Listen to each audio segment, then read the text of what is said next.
السلام عليكم ورحمة الله وبركاته يا أيها الذين آمنوا اتقوا الله حق تقاته ولا تموتن إلا وأنتم مؤمنون. நம்பிக்கை கொண்டோரே, அல்லாஹ்வுக்கு அஞ்சுகின்ற விதத்தில் அஞ்சுங்கள், நீங்கள் முஃமின்களாகவே தவிர மரணிக்காதீர்கள். அல்ஹம்துலில்லாஹ். இன்றைக்கி நம்ம எதை பற்றி பார்க்க போகிறோம் அப்படின்னா, திருக்குர்ஆன்லேயே சிறப்பித்து கூறப்பட்ட ஒரே ஒரு பெண்மணி அப்படின்னா மரியம் அலைஹிஸ்ஸலாம் அவங்க தான். அவங்களுடைய வாழ்க்கை வரலாறு தான் நம்ம பார்க்க போகிறோம். அல்லாஹ் அவங்கள எந்த அளவுக்கு சிறப்பிச்சிருக்கான் அப்படிங்கிறத நம்ம கண்டிப்பாக எல்லாருமே தெரிஞ்சுக்கணும். இந்த மரியம் அலைஹிஸ்ஸலாம் அவங்க யாரோட வம்சாவளியை சேர்ந்தவங்க அப்படின்னு பார்த்தீங்கன்னா, நம்ம இப்ராஹிம் அலைஹிஸ்ஸலாம் அவங்களுடைய வழியிலிருந்து நம்ம நிறைய வழித்தோற்றல்களான நபிமார்கள் வந்தாங்க. அப்படி தேர்ந்தெடுத்ததில் தான் இம்ரான் குடும்பத்தினர் அல்லாஹ் மிக சிறந்த மனிதர்களாக தேர்ந்தெடுத்தாங்க. அல்லாஹோட வழிபடுறதுக்கான ஒரு மக்களாகவும் ஆக்குனாங்க. இதை சிறப்பிச்சும் ஆல இம்ரான்லேயும் கொடுத்துருக்காங்க. நிச்சயமாக அல்லாஹ் ஆதம் அலைஹிஸ்ஸலாம், நூஹ் அலைஹிஸ்ஸலாம், இப்ராஹிம் கிளையினரில் மற்றும் ஆல இம்ரான் கிளையினர்களை மிகவும் சிறப்பாக்கி தேர்ந்தெடுத்திருக்கிறேன் அப்படின்னு ஆல இம்ரான் 33 சொல்லியிருக்கிறாங்க. இந்த வசனப்படியே தெரியும் நமக்கு ஆல இம்ரான் வம்சத்தில் எந்த அளவுக்கு சிறந்தவங்களாக இருந்திருக்காங்கன்னா, அந்த வழித்தோற்றலில் வந்தவங்க தான் மரியம் அலைஹிஸ்ஸலாம் அவங்களும். அவங்களுடைய தந்தை பெயர் அப்படி என்னன்னா இம்ரான் அப்படிங்கிறது குர்ஆன்லேயே குறிப்பிச்சிருக்கு. தாயோட பேர் ஹன்னா அப்படின்னு இஸ்லாத்தோட வரலாற்றில் குறிப்பிட்டிருது. அன்னை மரியம் அலைஹிஸ்ஸலாம் அவங்களுடைய தந்தை அக்காலத்தில் வந்த ஒரு சிறந்த மார்க்கத்தை பற்றிருக்கக்கூடியவங்களாகவும் வணக்கசாலியாகவும் அடுத்தவங்களுக்கு உதவி செய்யக்கூடிய குணங்களாகவும் இருந்தாங்க. அதே மாதிரி தான் அவங்களுடைய தாயும் மிகவும் வணக்க வழிபாடில் ரொம்பவே இபாதத் இருப்பாங்களாம், பிரார்த்தனை செஞ்சு கொண்டே இருப்பாங்களாம், அல்லாஹ்வுக்கு அடிபணிஞ்சு வரக்கூடியவங்களாகவும் இருந்தாங்களாம். அப்படிப்பட்டவங்க தாய் தான் அவங்க மாசமாக இருக்கும் பொழுதே அதை என்ன குழந்தை அப்படின்னா அல்லாஹ் தான் அறிவான், நம்ம அறிவை கிடையாது இல்லையா. ஸோ நம்ம எப்படி நம்ம ப்ரெக்னெண்ட்டாக இருக்கும் பொழுது நம்ம பெண்ணும் ஆண் அப்படின்னு நம்மளாம் யோசித்து நம்ம பேசிகிட்டு இருக்கோமோ, அதே மாதிரி தான் அவங்களும் கருவுற்ற சமயம் என்ன சொல்லியிருக்கிறாங்க அப்படின்னா, ஆண் அப்படின்னு நினச்சிட்டு என் குழந்தைய பைத்துல் மஸ்ஜித் பள்ளிக்கு பணிக்காக நான் அர்ப்பணிப்பேன் அப்படின்னு தேர்ச்சி செஞ்சு அப்படியே துவா கேட்டுகிட்டே வந்திருக்கிறாங்க. அதுக்கப்புறம் பார்த்தா இறுதியில் அந்த குழந்தை என்ன ஆயிடுச்சு, பெண் குழந்தை மரியம் அலைஹிஸ்ஸலாம் அவங்களாக பிறந்துருச்சு. நேர்ச்சியிலேருந்து பின்வாங்கிறதுனால மரியம் என பெயர் சுட்டினாங்க.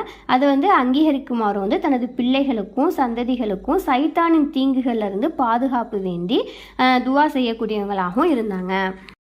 அதே சமயம் நம்ம எல்லோரும் தெரிஞ்சுக்கக்கூடியது என்ன அப்படின்னா, அவங்க தாய் நல்ல நேர்த்தியாகவும் இருந்திருக்கிறாங்க, அல்லாஹ்க்கு அர்ப்பணிக்கிறேன் துவா செஞ்சுருக்கிறாங்க. குழந்தை பிறந்தோன்னா சைத்தானிட பாதுகாவெல்லாம் தேடியிருக்காங்க. குழந்தை பிறந்ததுக்கப்புறம் அடுத்து அவங்க தந்தை, அதாவது மரியம் அலைஹிஸ்ஸலாம் அவங்களுடைய தந்தை இறந்துடுறாங்க. அதனால் அனாதியாக இருக்கப்படுறாங்க. அப்போ அவங்களுடைய அம்மாவுடைய துவா அல்லாஹ் விடுவானா? கண்டிப்பாக விட மாட்டா இல்லையா.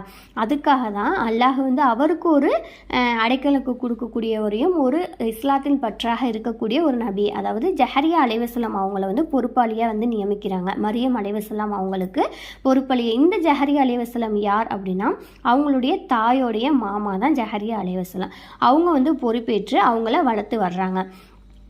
அந்த பொறுப்புமே உடனேலாம் அல்லாஹ் ஏற்றுக்க வைக்கலை. ஏன் அப்படின்னா, இம்ரான் அவங்க அதாவது மரியம் அலைஹிஸ்ஸலாமுடைய தந்தை மிகவும் இறைபோதகராக இருந்தாங்க, ரொம்ப பற்றுள்ளவங்களாக இருந்தாங்க. ஸோ அந்த பாசத்திற்குரிய அசனை நான் வளர்க்கணும் அவங்க பிள்ளைன்னு சொல்லிட்டு நிறைய பேர் போட்டி போட்டு வரும் பொழுது தான் அல்லாஹ் என்ன செஞ்சுருக்கிறான், ஜஹரியா அலைஹிஸ்ஸலாம் அவங்கள தேர்ந்தெடுக்கான். குழுக்கள் போட்டு பார்க்குறாங்க யார் இவங்களுக்கு பொறுப்பாளராக இருக்கணும் அப்படின்னு பார்க்கும்போது ஜஹரியா அலைஹிஸ்ஸலாம் அவங்கள தான் வர்றாங்க. அவங்க தான் அல்லாஹோட ஆணைப்படி மரியம் அலைஹிஸ்ஸலாம் அவங்கள வளர்த்துட்டு வர்றாங்க. இது ஆல இம்ரான்லையும் சிறப்பிச்சு கூறப்பட்ட ஒன்று தான். அவங்க வளர்ந்து வரும்போது திருக்குர்ஆனில் சொல்கிறாங்க, ஒவ்வொரு நாளும் மரியம் அலைஹிஸ்ஸலாம் அவங்கள அல்லாஹ் சிறப்பிச்சுக்கிட்டே இருக்கான். ஏன் அப்படின்னா அவங்களுடைய பொறுப்பை ஒரு நபிக்கிட்ட கொடுக்குறாங்க. அவங்க அந்த அறையில் இருக்கும் பொழுதெல்லாம் உணவு கொண்டுட்டு போகலாம் அப்படின்னு இவங்க போகும்போதெல்லாம் என்ன ஆகுமா அப்படின்னா உணவு ஆல்ரெடி இருக்குமா. இதை பார்த்தா ஜஹரியா அலைஹிஸ்ஸலாம் அவங்களுக்குமே புரியாதான், எப்படி உணவு வந்துச்சு அப்படின்னா அல்லாஹ் தான் கொடுத்தான் அப்படின்னு சொல்கிறாங்க. அப்படின்னு சொல்லும் பொழுது பிரமிச்சு வெளியே கேட்குறாங்க. அவங்களுக்கு ஒரு வாரிசை கேட்கும் பொழுது அல்லாஹ் அந்த வாரிசையும் கொடுக்குறான். இதை பற்றி நமக்கு தெரியும், யஹ்யா அலைஹிஸ்ஸலாம் ஜஹரியா அவங்களுக்கு பிறக்கும்.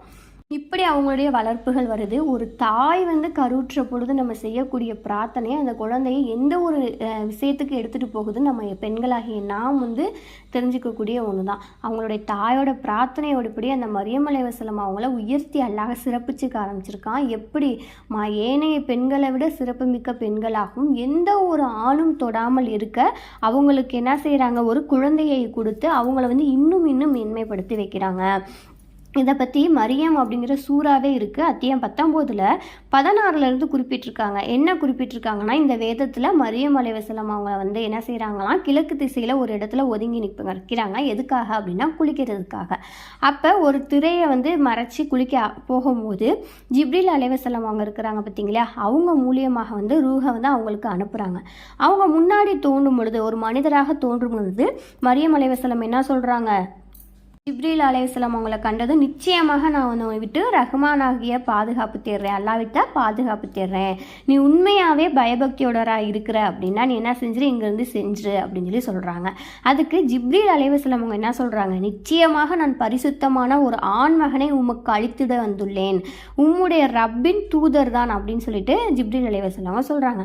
இதை கேட்டு ரொம்ப திகச்சு போயிடுறாங்க. எப்படி என்னால் வந்து இருக்க முடியும், ஒரு ஆணுமே வந்து என்னை தொடாமல் இருக்கும் பொழுது நான் எப்படி கருவிட முடியும் அப்படின்னு கேட்குறாங்க. அப்போ என்ன அதுக்கு சொல்கிறாங்க, அந்த விஷயம் அல்லாஹ் அறிந்ததே, அவ்வாறு தான் அது எனக்கு எளிதானது, அல்லாஹ் வந்து அத்தாட்சிகளை வந்து கொடுக்க நினைக்கிறேன், அது உங்கள் மூலியமா அப்படின்னு சொல்லிட்டு சொல்கிறாங்க. அது மூலியமாக தான் என்ன செய்கிறாங்க, மரியம் அலைஹிஸ்ஸலாம் அவங்க வந்து ஈஷா அலைஹிஸ்ஸலாம் அவங்கள வந்து கருவில் வந்து சுமக்கிறாங்க. அவங்களுடைய பிரசவத்தை முதற்கொண்டு அந்த சூறாவில் நமக்கு குறிப்பிட்டிருக்கிறாங்க. அவங்களுக்கு பிரசவ வேதனை வந்ததுக்கப்புறம் ஒரு பேர்ச்ச மரத்தடியில் போய் என்ன செய்கிறாங்க, அமர்றாங்களாம். அதுக்கு முன்னரே நான் இருந்து போயிட்டா மக்கள் முற்றிலும் வந்து மறக்கடிக்கப்பட்டவளாக இருக்கக்கூடாதா என்று வந்து ரொம்ப புலம்பிக் கொண்டே அழுது கொண்டே அந்த இடத்துல உட்காந்துருக்காங்க. அத்தியாயம் 19 23 இது ஃபுல்லாகவே இருக்கும், நம்ம பார்த்தாவே தெரியும். அப்போ வந்து கீழ்ப்புறத்துலேருந்து ஜிப்ரீல் அலைஹிஸ்ஸலாம் அவங்க வந்து கூப்பிடுறாங்க, நீங்கள் கவலைப்படாதீங்க, திட்டமாக வந்து உம்முடைய ரப்பு உமக்கு கீழே வந்து ஒரு சிறிய ஊற்றை வந்து ஏற்படுத்தியிருக்கிறான். அது மட்டும் இல்லை, இந்த பேர்ச்ச மரத்தின் கிளையை இழுத்த அப்படின்னா உன்னோட பக்கம் உழுக்குனீங்கன்னா அது பழுத்த பழமாகிடும், உன்மீதும் விழச் செய்யும் அப்படின்னு குறிப்பிட்டிருக்காங்க. எனவே அப்பழங்களை நீர் வந்து உண்பீராக, ஊற்று நீரை நீங்கள் வந்து பருகிக்கோங்க, கண் குளிர்ச்சியாக இருங்க. பின் மனிதர்கள் யாராலும் உங்களை பார்த்தாங்க அப்படின்னா நிச்சயமாக நான் ரஹ்மானாக நோம்பு நோற்பதை நேர்ச்சி செய்துள்ளேன் அப்படின்னு சொல்லிட்டு நீங்கள் சைகை மூலியமாக சொல்லுங்கள் அப்படின்னு சொல்லியிருக்கிறாங்க. குழந்தை வந்து பிரசவிச்சதுக்கு அப்புறம் அந்த குழந்தையை கொண்டுட்டு போகிறாங்க. எங்கே போகிறாங்க அப்படின்னா தன்னுடைய சமூகத்திற்காக வந்து மரியம் அலைஹிஸ்ஸலாம் போகிறாங்க அவங்கள நோக்கி. அப்போ அங்கே இருக்கிறவங்க எல்லாரும் சந்தேகப்படுறாங்க, அது கண்டிப்பாக வந்து மக்கள் வந்து எப்படி உங்களுக்கு திருமணமே ஆகலை அப்படி இருக்கும் பொழுது ஏன் இப்படி குழந்தை உருவாகும் அப்படிங்கிறது அல்லாஹ் அறிந்தவன் தான், ஆனால் மக்கள் அறிய மாட்டாங்க. அதனால அவங்கள தவறாக சொல்கிறாங்க. ஹாரூனுடைய சகோதரியே உங்களது தந்தையே நீ வந்து நல்ல மனிதராக இருந்தாங்க, உங்களுடைய தாயும் நல்லவங்களாக இருந்தாங்க, ஆனால் நீ என்ன செஞ்சுட்ட, இப்படி நடத்த கெட்டவங்களாக இருக்கிறியா அப்படின்னு சொல்லிட்டு மரியம் அலைஹிஸ்ஸலாம் அவங்கள அவ்வளோ பேசுகிறாங்க.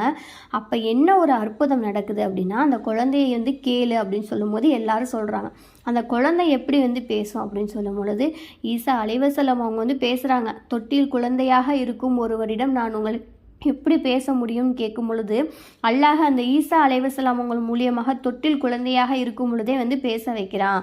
நிச்சயமாக நான் அல்லாஹுக்கோட அடிமை தான், அவன் வந்து எனக்கு ஒரு வேதத்தை கொடுத்து நபியாக ஆக்கியிருக்கிறான், இன்னும் நான் எங்கே இருப்பினும் எங்கே இருந்தாலும் வளமிக்கவனாக என்னை ஆக்கியுள்ளான், இன்னும் உயிர் வாழும் காலம் வர தொழுகையையும் ஜக்காத்தையும் நிறைவேற்றி எனக்கு உபசரித்திருக்கான், இன்னும் என் தாயாருக்கும் என் நன்மை செய்ய வேணும் அப்படிங்கிறத எனக்கு கட்டளையிட்டிருக்கான், இன்னும் பெருமை அடிப்பவனாகவும் துர்பாக்கிய உள்ளவனாகவே நான் ஆக்கப்படவில்லை, இன்னும் நான் பிறந்த நாளில் நான் இருக்கும் நாளிலையும் நான் உயிர் பெற்று நாளிலும் என் மீது சாந்தி என்றும் ஈடேற்றும் நிலை பெற்றிருக்கும் அப்படின்னு அந்த குழந்தை கூறுதான். மாஷா அல்லாஹ், கை குழந்தையான அந்த குழந்தை வந்து என்ன செய்யுது, அந்த தாய்க்காக வந்து என்னோட தாயை இழிவுபடுத்தி பேசும் பொழுது பேசக்கூடிய பாக்கியத்தை கொடுத்துருக்குறாங்க அல்லாஹ்.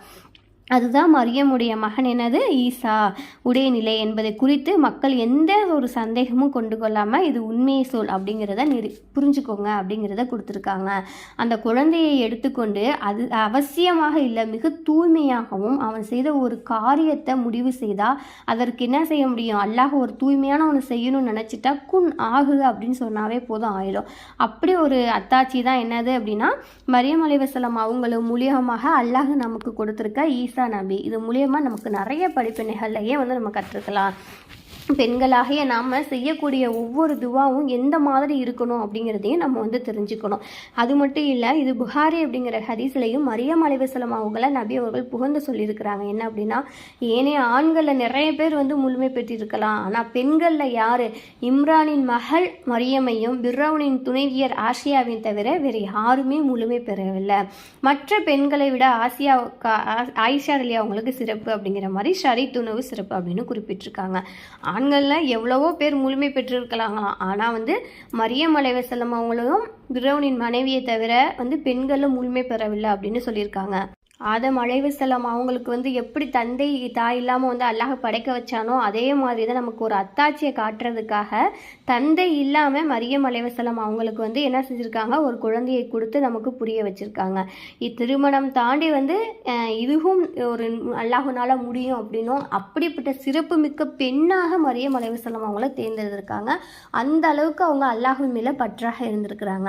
மாஷா அல்லாஹ். கண்டிப்பாக பெண்களாகிய நாம் ஒவ்வொருவரும் அல்லாஹுக்கு அடிபணிந்தும் நம் கற்பை பாதுகாத்தும் நம்முடைய வாழ்க்கையில் எப்படி பெண்கள் இருக்கணுமோ அதே மாதிரி நம்ம வாழக்கூடியவங்களாக இருப்போம்.